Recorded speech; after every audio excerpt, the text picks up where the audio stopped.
Nous croyons twizera de tout notre cœur ces paroles que nous venons de chanter, umutima wacu wose amajambo et en particulier tuhejeje toujours à nouveau dans le kuririmba, cœur où cet auteur de chant exprime: Jésus est mort pour ngo toi, Jésus est yesu mort pour moi. yapfiriye wewe, yesu yapfiriwe jewe, ego umwami yapfiriye twebwe Dieu twese. soit loué, il est mort pour moi. Imana ihimbazwe, vous savez, yarampfiriye. Avant de mourir, Imbere murabizi, imbere yo gupfa il a fait une prière et nous aimerions la lire yagize maintenant dans isengesho nari nifuza kurisoma muri Yohana Jean, chapitre 17. 17. C'est la ubutumwa prière bwiza de bwa notre Yohana Seigneur Jésus-Christ. 17 ni isengesho Il est dit ry'umwami ici, wacu verset Yesu 1, Kristo. Jean 17, verset 1. Haravugwa hano ku murongo wa mbere. Jésus parla ainsi, puis levant les Yesu yeux au ciel, avuze il pria: ivyo arangamiza mu ijuru ati, data, igihe kirashitse, shimagiza umwana wawe ngo umwana shimagize nk'uko wamuhaye ububasha ku bafise umubiri bose, ngo abo wamuhaye bose abahe ubugingo budashira. Murongo wa 3. Ubu nibwo bugingo budashira, ko bakumenya wewe Imana yonyene y'ukuri, n'uwo watumye Yesu Kristo. Kane, nagushimagije mu isi, nonosoye igikorwa wampaye gukora. Murongo wa 5. Nanone data, unshimagizanye nawe, unshimagirishe bwa bwiza nahoranye ndi kumwe nawe isi itararemwa. 6, nahishuriye izina ryawe abantu wampaye mu bisi, barabawe urabampa, kandi bitondeye ijambo ryawe.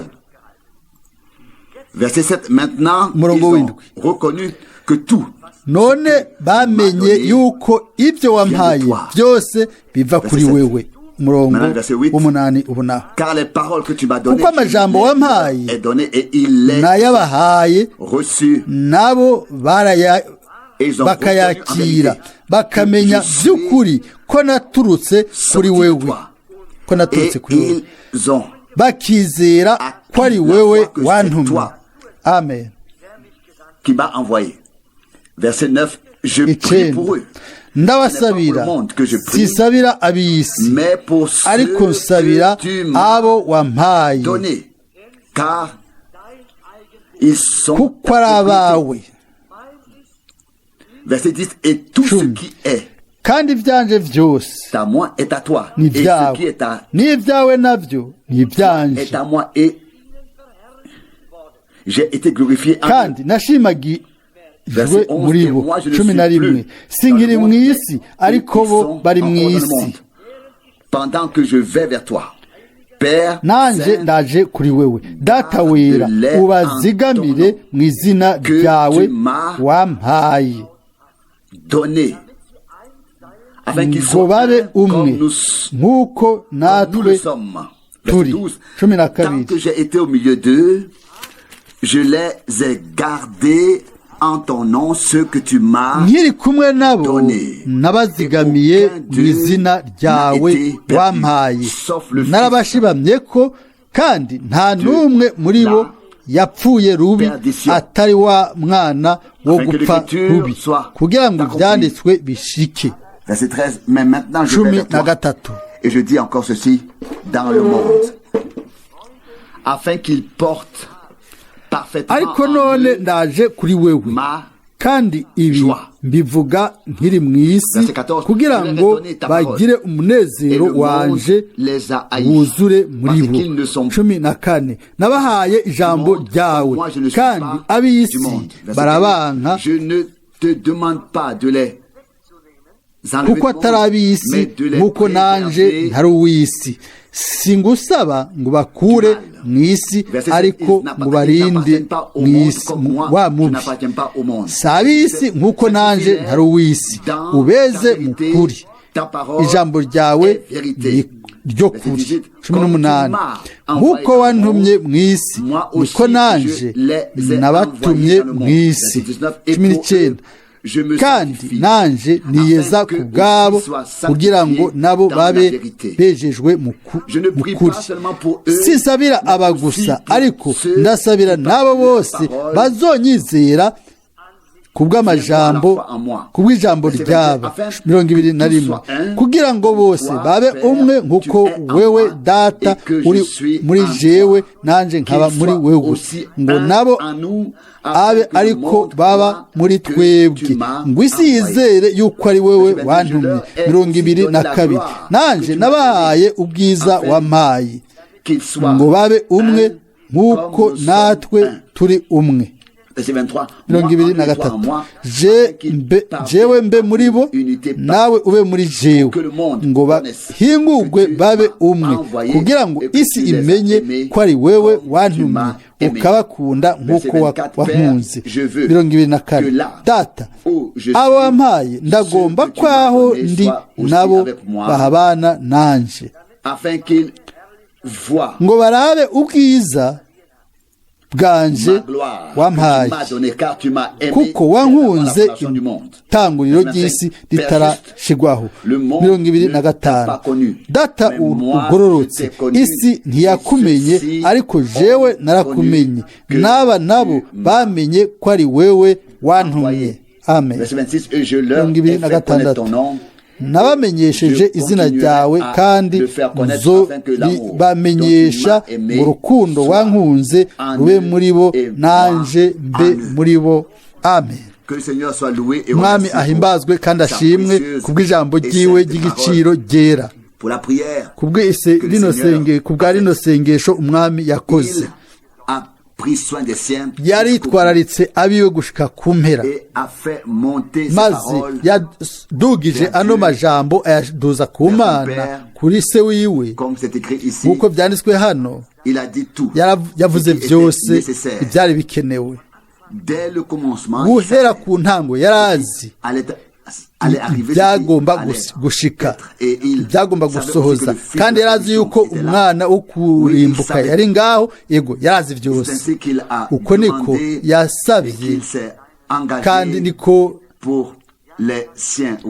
yitwararitse abiwe. Aravuga ati saba gusa, ariko nabo bose bazokwizera kubw'ijambo ryaba, abo bose bazonyizera kubw'ijambo ryaba. Bene data na bashiki bacu, turizera n'umutima wacu wose ko Imana yari muri Kristo, kandi ko yacunguye isi. Kandi nk'uko twabiririmbye hano, umwami Yesu yapfuye ku bwawe no ku bwanje. Yego, umwami yarapfuye ku bwacu twebwe twese. Nashimwe yarampfiriye, ni byiza.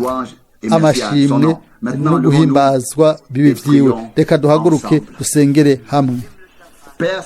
Data wo mwijuru, turagushimiye n'umutima wacu wose kubw'ino saha y'ubuntu yo kuri uno mugoroba. Turagushimiye kubwa kino gikorane. Turagushimiye mwami ko wagarukanye mwene data hagati yacu afise amagara meza. Turabinezerewe mwami, turaguhaye ibyubahiro, amashimwe no gusengwa. O Mana, turafise amashimwe bamwe n'abandi ko tugishobora gukoranira hano twese hamwe, kuko mwami waraduhamagaye imbere yuko isi n'ijuru isi baho. Waradutoranije mwami, natwe waradusengeye imbere yuko tunahaba. Wamaze kubona mwami yuko tuzoza, kandi ko tuzoba ariho turi. Warabonye nino saha yo kuno mugoroba, waduhaye byose mwami. Mbere n'ijambo ryawe muri no misi ya nyuma wararitumenyesheje mu buryo bw'inkomezi. Natwe mwami turashobora kwizera nk'aba bandi bizera mwami yuko watumwe. Natwe turashobora kubona yuko watumye umushumba wawe muri no misi, intumwa yawe, kandi ijambo ryawe muri no misi. Nawe urafise intumwa ugituma mwami kugira ngo zigabure ijambo ryawe ubwoko bwawe. Turagushimiye kandi turaguha ubwiza kuno mugoroba. Mana yizigiwe, turagusavye uze muri ino saha wakira ibyo ufite uburenganzira kuno mugoroba mu buzima bwacu, hagati yacu, mu bwoko bwawe. uhezagire mwene data wagarukanye muhira uduhezagire twebwe se tugomba kumva ijambo ryawe mwami mana yacu twe dukorane hano gusa ngo twumve ijambo ryawe tukuzanire ubwiza no gusengwa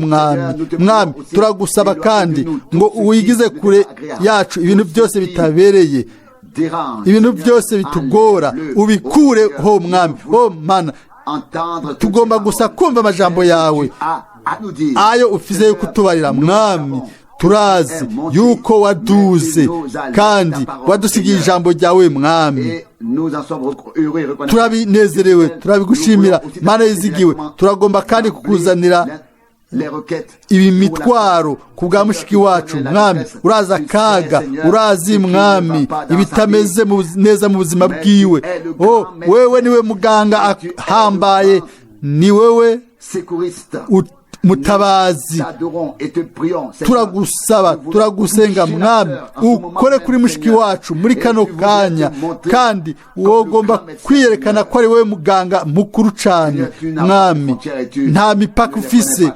wewe ntushobora ntabwo ari mu Budagi bwo mu buseruko cyangwa mu Burusiya oya nihahimbazwe izina ryawe ryera rya Yesu haleluya amen amen amen nous nous asseyons rendons grâce au Seigneur pour le privilège nous avons d'être ici pour adorer kugira ngo dusenge pour rendre kugira ngo Imana yacu tuyihe amashimwe ayo dutegerezwa kubwo ibyo ikora mu bana b'abantu ibyo abantu bakora bizorengana ariko ibyo akora bizokwamaho turashobora kuvuga yuko akora ibihambaye si iminsi yose igugu ry'abantu benshi ariko ni ubwiza Imana irondera abiwe ahantu hose ishobora kubaronka aho imiryango yuguruka igakiza igahezagira ikiyereka abayirondera nagomba guca bugufi kugira usome ijambo rimwe gusa murazi iyo twumva ibintu byinshi ibintu bimera neza ikintu cyiza ni uko atana kimwe twokumva kandi ntiyage nicyo tubona ariko tukitwararika Imana tukinjira mu ijambo ryayo tukava mu gisagara tuja mu kindi mu gikorane n'ikindi kugira ngo dukorere umwami nico ciza gushikaho umuntu yokumva ikintu maze umuntu akanezerwa mu buryo runaka ukibaza mbega ni ryari umugwanizi azorekura nagombye guhagarara hamwe na mwene data Arthur iyo wumva ibintu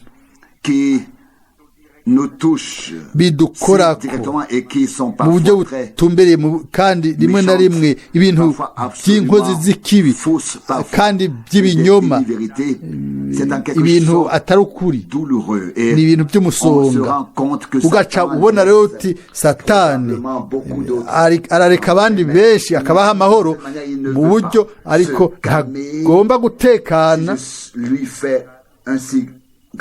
ndamugiriye nabi Jesse ndamugirira nabi je gusa mpamagara abantu ngo ab'Imana yahamagaye ngo basohoke nibo mpamagara ngo basohoke nta kindi gusa nkora je abiwe nta numwe nkorako rero yoshobora kundekera umutekano mbega si by'ukuri oya je abiwe nta numwe nkorako mpamagara nk'abandi bakozi bose b'Imana mpamagara abana b'Imana oya si mpamagara abandi mbere nukumva ntibumva nukumviza ntibumva twasomye mu butumwa bwiza bwa Yohana yuko umwami Imana yacu yakunze abiwe yabageneye kubona ubwiza bwiwe imbere y'uko isi ibaho. nk'uko biri muri Matayo 13 hariho ababivyi babiri, umwe yarabivye imbuto nziza, ni ukuvuga abana b'ubwami, mu gihe abantu bari baryamye, uwundi asharaza abiba imbuto mbi, ni ukuvuga abana ba wa mubi. ni ukuvuga rero ni imbuto zibiri zitandukanye kandi zose zirakura, ariko nta na rimwe twovuga ibihumbi n'amajana canke 10 tuzosohora gusa umuntu tuzosohora umuntu atahamagawe n'Imana, ntibishoboka. dufise ijambo ry'Imana kandi ijambo ry'Imana n'umuhamagaro w'Imana. abandi ntibashobora, kumbure barashobora kumva rimwe na rimwe n'amatwi yabo, ariko ntibashobora kwizera mu mitima yabo, kandi ntibashobora gukora inzira yose n'Imana. iyo nasomye inzira y'uko umwami yageragejwe, uno munsi haranditswe muri Matayo igice ca 4 umurongo wa 10 na 11, haranditswe kuri 10: Va-t'en Satan, car buno Yesu aramwishura ati, mvako Satani, kuko byanditswe ngo Uhoraho Imana yawe aba ariyo usenga kandi aba ariyo usaba yonyene. 11 abamarayika baraza baramukorera. nagomba kwibuka yuko umugwanizi aramureka kandi abamarayika baraza baramukorera. umugwanizi yari yitaye ku mwami, yagomba kumwubika mu buryo ubucanke buriya, ariko ku mpera aramubwira ati, Satani nja kure,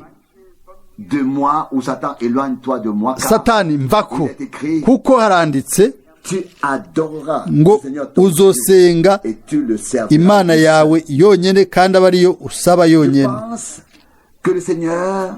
ndibwira yuko umwami ashobora gutsinda, kandi niwe wenyene agomba gukankamira umwansi, kuko si jewe murashobora kunyizera. yoba ari Müller canke Mayo, iyo Imana ihamagara Müller canke Mayo ngo akore igikorwa cayo muri kino gihe, ubu rero Müller canke Maya wari we wese, umwami yoba yahamagaye wese ni umugwanizi yo mutera, mushobora kunyizera. ntabwo ari umuntu, oya, ariko ni igikorwa c'Imana, kandi ni intambara yo mu buryo bw'impemu. iyo ntambara ntabwo gusa iri mu muyaga, oya, iba hano ku isi, ntibera mu kirere, iba hano ku isi. ku murongo wa 11 haranditswe hano, maze umugwanizi aramureka. iri jambo narikunze cyane. Amen. umurongo wa 11, maze umugwanizi amuvaho kandi abamarayika baraza baramukorera. nico no kwifuza yuko Satani nanje yondeka agahagarika, agatahura yuko ivyo ataco bimaze, kandi abamarayika bakaza bagakora igikorwa. Amen. yari impera y'ibyo kugerageza, impera yo kugeragezwa k'umwami wacu, nuko Satani yamuhevye, yamuretse, abamarayika bakaza bakamukorera. iryo jambo yabaye iryo kumpumuriza kuri jewe, ariko icifuzo cyama kiriho nuko umuntu wese igihe cyose iyo ibigerageza, nubwo yoba ari kugwembe, afata gusa ikintu. turagomba kubimenya, umwansi aratekana, atahure yuko atana kimwe azokora mu bwoko bw'Imana. Arashobora kugira ibintu bibi cyane nibyo, ariko ntazigera abo Imana yageneye ubwiza bose nta n'umwe azoburamwo bazobubona. Twabandanije aho umwami avuga ngo sisengera ab'isi, avuga abatagenewe kubona ubwiza, ariko ngo muri ba bandi abo wampaye imbere y'uko isi ibaho. Turazi kangahe hashimitswe ko imbere y'uko isi ibaho twaratoranijwe n'Imana kugira ngo tube abahungu n'abakobwa b'Imana, kandi ngo tubone ubwiza bw'umwami. Ariko reka turabe ikintu twokwitwararika mu buryo nk'umutwaro, kugira ngo uyu murongo wo mu byanditswe usohoze byihuse, kugira ngo Satani atuveko, maze abamarayika baze badukorere. Amen, aleluya. Mwovuga muti abamarayika bagomba kwegera bakore. Yego babikore batekanye. Ibyo natwe ntibizotumira nabi. Haranditswe mu Baheburayo igice ca mbere, nagomba kubibasomera. Abaheburayo haranditswe mu buryo ntakekeranya ngo abamarayika barungikwa ku bagomba gutoranwa ubwiza. Abaheburayo 1 wa 12 na 13 na 14. En outre, à quel ange aurait-il jamais dit à ma droite jusqu'à ce que je fasse de tes ariko ninde mu bamarayika yigeze kubarira ati icara iburyo bwanje ushitse aho nzohindurira abansi bawe indava yo munsi y'ibirenge byawe. 14. Mbega abamarayika bose si mpemu ziyikorera, zitumwa gukora igikorwa kubw'abazoragwa agakiza. Umurongo wa 14 ngo mbega abamarayika bose si mpemu zikorera, zitumwa gukora igikorwa. Babisobanuye ngo batumwe kubw'igikorwa. Igikorwa kuri twebwe ni ibintu bitandukanye, ariko ngo batumwe nk'intumwa kubwo abategerezwa kurarwa agakiza, guhabwa agakiza. Ayo majambo abiri yanjemwo, maze kwiyumvira ingene umugwanizi yashoboye kwishira mu mutwe. Yego nivyo, sinzi yuko azi byose. Oya, umwasi azomenya gusa ibyo azi gusa, nta kizorengako, ariko azotegezwa kumenya ikintu kimwe, yuko Imana ifise umukuku yacunguye n'amaraso. Amen. Kandi ko umwansi yatakaje uburenganzira bwose kuri uwo mukuku wacunguwe n'amaraso. Ibihe byose arashobora kurega, arashobora gukora ibyo agomba byose, ariko hamwe n'abiwe bazoba indava z'ibirenge by'umwami. Umwami azosohoka atsinze byose hamwe n'abiwe kuri byose. Yaba nari umuntu yigenga, noshoboye kwicara umugwanizi nawe yaciye yicara. Ariko iyo hari umuntu ahagurutse agahaguruka mu izina ry'umwami, n'umugwanizi acahaguruka, kandi ibyo ntibitangaje. Ubwina uravye muri Bibiliya, ibyo ntibitangaje. Twizere kandi dusenge, twese dusengere hamwe kugira ngo Imana yishure amasengesho. Amen. Kandi ikintu kibi cyo dushikira ni muri bino bihe bya nyuma. Nimba tumaze kuvuga amasaha ya nyuma cyangwa iminsi ya nyuma. Ubu rero turashobora kuvuga iminota ya nyuma n'amasegonda ya nyuma imbere yo kuza ku mwami. Kandi nitutakoresha neza igihe cy'agaciro, niba tudashobora kugura uburyo tubugwiza nk'uko byategerezwa kugira ngo abanyuma bahamagagwe ngo basohoke, mbega twoba twungutse iki? Twoba twungutse iki nk'abizera tukinaniza mu buzima bamwe n'abandi? Two kunguka iki nk'abizera turiko dukora ibikorwa? Mbega twunguka iki? Iyo umuntu aducokora ni Satani, niwe afise ibyoroshe.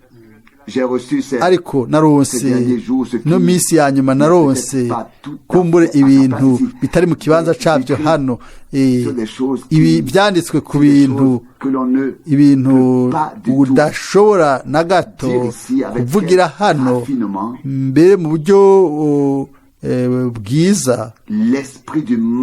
Ni mpemu w'ikibi, mpemu mbi akora mu buryo bw'ikidini. Ntushobora kubivugira hano, ariko mw'isi yose ndizera yuko Imana, nk'uko nabivuze vuba vuba, izosohoka yanesheje byose. Ariko dutegerezwa kugira ubuzima mu gihe aho twumva ikiganza c'Imana mu buryo umwami wenyene arema inzira kugira ngo dushobore kumukorera twidegembya ataguhagarika umutima. Nimba nogomba guhangana n'ibintu byose, noba nshigaje gukora iki? Ni gute noshobora kwiyegurira umwami? Ni gute noshobora kumukorera? Ego kumbure nobikora, ariko umusonga nta muntu n'umwe yoshobora kuvyumva. No kwifuje gukorera Imana mu buryo bwa burundu mu gace ka nyuma k'ubuzima bwanje, hamwe n'ukwegurira umutima wanje wose Imana n'ibiri muri jewe byose. Kandi no kwifuje kubona impera ingene Imana iherahiza igikorwa cayo, nkarorera nkirabira n'amaso yanje intsinzi y'Imana nk'uko yonyene ariyo y'ukuri, nkaraba intsinzi yayo hamwe n'ubwoko bwayo.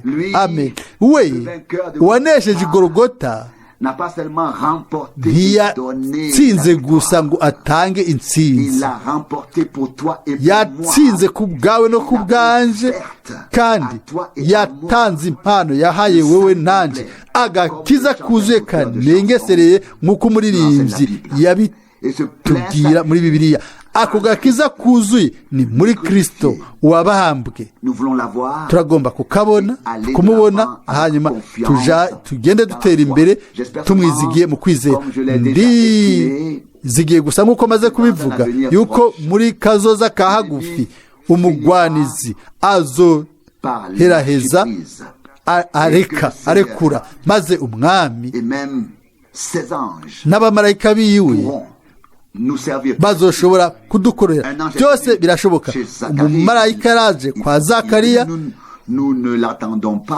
yaraje ntitumurindiriye, ntitunakeneye kubisaba. Oya, ku Mana byose birashoboka. Sinzotangara yuko Imana ikora ibintu bidasanzwe mu bwoko bwayo muri kino gihe, mu bihe vya nyuma. Ariko kubw'ivyo harakenewe yuko yihishura kugira ngo tumukorere tudahungabana.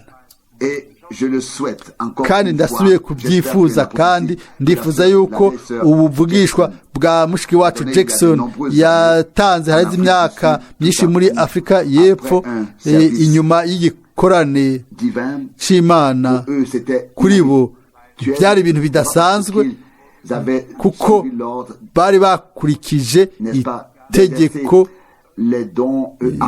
ryo gukoresha impano imbere y'igikorwa c'Imana. Je naranditse ahantu runaka, mu by'ukuri hari handitswe ngo Imana izotanga umunezero kabiri wo nari mfise, ngo izompa vyose, izompa imigabane ibiri y'umunezero. Nivyo nifuza, atari gusa kuri jewe, oya, ndavyifuriza ubwoko bw'Imana kubw'urukundo, uko Imana yoshobora kubiduha tukabitanga, maze abantu bagahezagirwa cane. Nimunyizere, ndazi ko Imana yatanze byinshi, ariko ndazi kandi ko Imana ifise n'ibindi byinshi, kandi uko ishobora gutanga byinshi, natwe niko dushobora kubitanga, kubishikiriza abantu. Kandi iravuga ngo igomba kuduha ibisagutse. Ni kubw'ivyo tuja gusenga, hanyuma tukizera. Ndabashimiye n'umutima wose kubw'amasengesho yanyu, no kwifuje kwiruhukira uno munsi, ariko nabihawe ndi mu nzira. Nagombye kubyiyumvira uno munsi ni kuwa gatandatu ngo uraja kuruhuka, ariko hariho igikorane, oya, ntibishoboka. Nanjye ndafise amashimwe kuba ndi hano, kandi mwese n'umutima wanje wose ndabifurije imigisha y'Imana. Amen. Turahaguruka dusenge. Data, turagushimiye n'umutima wose kubw'ino saha y'ubuntu. O Mwami, turaje kuri wowe twese hamwe. O Mana, o Mwami, turagusenga kugira ngo umugwanizi atakaze uburenganzira muri kano kanya. Mwami, umubi turaramuriye amaso kuri wewe, tutegetse Satani. O Mwami Yesu, avungagurike mu izina rya Yesu Kristo. Aleluya. Umushumba wawe ashobore gukora mu mwidegemvyo, o Mwami, kuko waramurungitse, waramuhisemwo. Kubw'ivyo Mwami, izina ryawe rihabwa ubwiza, uhabwa ubwiza we mwagazi, ubu n'ibihe bidashira. Tuhaye ubwiza Umwami kubw'ino saha. O Mwami, urongore mwene data, ubandanye gukora ko mwene data b'umugisha, uhezagira ubwoko bwawe iziriki.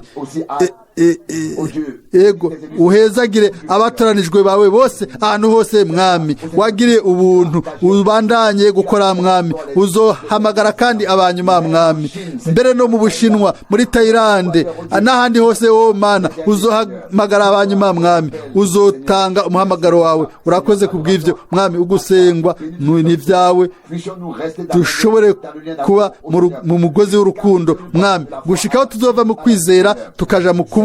O Mwami, niryo sengesho ryanje Mwami. Haleluya. Kubw'izina ryawe. Amen. Amen.